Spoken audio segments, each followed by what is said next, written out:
Pri slávnostnom otváraní zrekonštruovaného námestia primátor Spišskej Novej Vsi Ján Voldín povedal, je to veľký projekt, je urobený tak veľkoryso, verím, že dlhé 10 ročia nebude potrebná oprava. Primátor mal vraj na mysli generálnu výmenu sietí. Chodník, ktorý postavili len pred 16 mesiacmi, zdá sa, ale nevydržal. Dlažba na Zimnej ulici v úseku 250 metrov je zdvihnutá a na viacerých miestach úplne preliačená. Po vydutej dlažbe sa ľuďom chodí zle. Toto tu je nerovné, vytlačuje zo zeminy, to je kamene. To je úplne zvlnené, neviem čím to je, či tým snehom, vodou alebo nekvalitne urobené, ale to je katastrofa.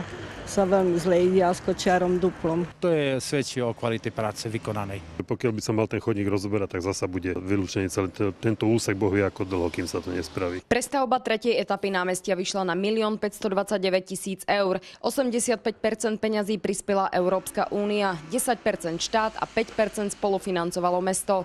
Podľa radných za nadvihnutie dlažby môže extrémne mrazivé počasie v januári. Vtedy po intenzívnych dažďoch vsiakla voda do podkladných vrstiev a zamrzlo to. Prispel k tomu aj topiaci sa sneh zo striech. Generálnym dodávateľom stavby bola firma Strabag. Keďže je na námestie trojročná záruka, mesto bude poškodený chodník reklamovať. Mesto Spišská Nová Ves zasiela písomnú korešpondenciu na zhotoviteľa stavby s cieľom vykonania spoločnej obhliadky a určenia konkrétneho riešenia prípadnej nutnej opravy po rozmrznutí vody v podkladných vrstvách. V najbližších dňoch bude firma Strabag zisťovať príčiny vzniku poškodenia.